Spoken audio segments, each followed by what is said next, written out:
Magandang araw po, Luzon, Visayas at Mindanao. Kumusta po mga ka-OFW, mga kadugong Pinoy? Ay talaga namang ang ating balita ngayon ay talagang baka kayo ma-high blood din, no? Dito. Regarding to sa nag-viral na principal sa Antique, na kung saan ay pinatanggal niya ang mga toga ng mga nag-graduate. Ay talagang galit na galit ang mga bata at mga parents, pati yung mga teacher, at minora pa ito. So panoorin natin mga idol dito sa balita ng NETS 25 News. Viral ho ngayon ang isang principal sa Antique matapos niyang ipahubad ang mga toga ng mga magsisipagtapos na senior high school students dahil sinasabi niya labag raw ito sa guidelines ng DepEd. Pero pinalagan siya ng mga magulang at mga estudyante habang ang DepEd itinanggi ang nasabing panuntunan. Ben Corbera, magbabalita. Patay tayo dyan. Napuno ng tensyon ang sanay masayang graduation ceremony sa Lawaan, Antique. Nagalit. Yan ay matapos ipahubad ng principal ng Colonel Roberto Abellon National High School ang toga ng senior high school class na magtatapos. Sa viral video nitong Martes, inianunsyo ng principal na hindi raw dapat magsuot ng toga ang mga magtatapos na estudyante batay sa tinatakdang guidelines ng Department of Education. Kaya ang mga estudyante na aakyat ng entablado, hinubad ang mga suot na toga. Pero dinig sa video na marami sa mga magulang at estudyante ang umalma. Iginit ng principal na kailangan raw kasing simple lang ang seremonya pero hindi umano nagkaroon ng malinaw at pinal na kasunduan sa pagitan ng mga guro at ng mga magulang. Pero ayon sa DepEd, hindi pinagbabawal ang pagsusuot ng toga sa ilalim ng kanilang inilabas na Memorandum Order No. 27 at DepEd Order 009 kung saan nakasaad na casual, formal wear o kaya school uniform ang maaring suotin sa mga graduation at moving up ceremonies. Nakasaad rin na ang toga o sablay ay maaring gamitin bilang optional supplementary garment. Sa isang statement, sinabi ng DepEd na ikinalulungkot nila ang nangyari at tiniyak na iimbestigahan ang insidente.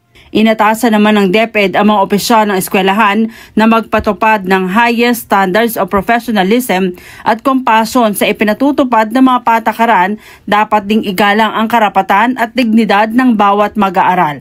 Ang School Division ng Antique bumuo na ng team na siyang mag-iimbestiga sa insidente at tiniyak na may mananagot.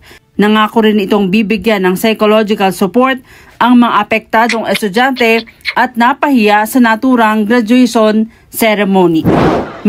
Grabe mga idol, mga kababayan natin, mga kadugong Pinoy, ang ginawa ng principal na to. No?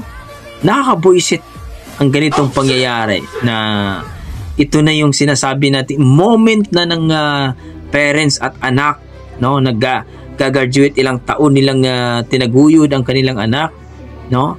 Ilang taon na nagsakripisyo yung mga bata para makapagtapos at kahit naman dati pa, no? Ay nakatuga talaga tayo pag mag-graduate tayo ng senior high o high school. Kasi yun ang nakatatak sa puso natin eh. So, ang kasiyahan ng magulang at parents, no? At teacher at mga bata, binulabog, no? Binulabog ng isang principal na hindi natin alam kung mayroon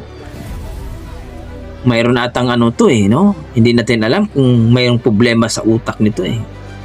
Moment pa ng mga bata ay talagang dyan nagpapakita ng kabulastugan. At thank you tayo dito kay Sir na isang teacher na talagang pinaglalaban niya. Kasi alam naman natin eh. At sabi ng DepEd, hindi naman pinagbabawal ang toga. Kasi yun naman talaga eh. Kailan ba nag-graduation na walang toga? Lalo na po, graduation ko ng senior high. May toga yan eh. Hindi po yan. Kalukuhan itong principal na ito. Marami ko nababasa mga kadugong Pinoy, mga kababayan natin, na hindi lang itong eskwelahan ang namumblema dati, no, sa principal na ito. Marami. Pati nga ata yung isang mayor doon na nagre-reklamo dyan. Natanggalin niya kasi medyo may problema. Sabi nga dito, damage has been done. Dapat pinagpatuloy na lang yun. Kung may mga problema, pagkatapos na lang sana ng pag-graduation ng mga bata. Alam naman natin na moment na nila yun. At alam natin na itong moment na to para sa mga bata ay napaka-importante. So, anong masasabi nyo dito, mga kababayan, sa nangyaring viral ito sa Antique, na kung saan isang principal talaga hindi natin alam kung mayroon bang ano masasabi natin dito.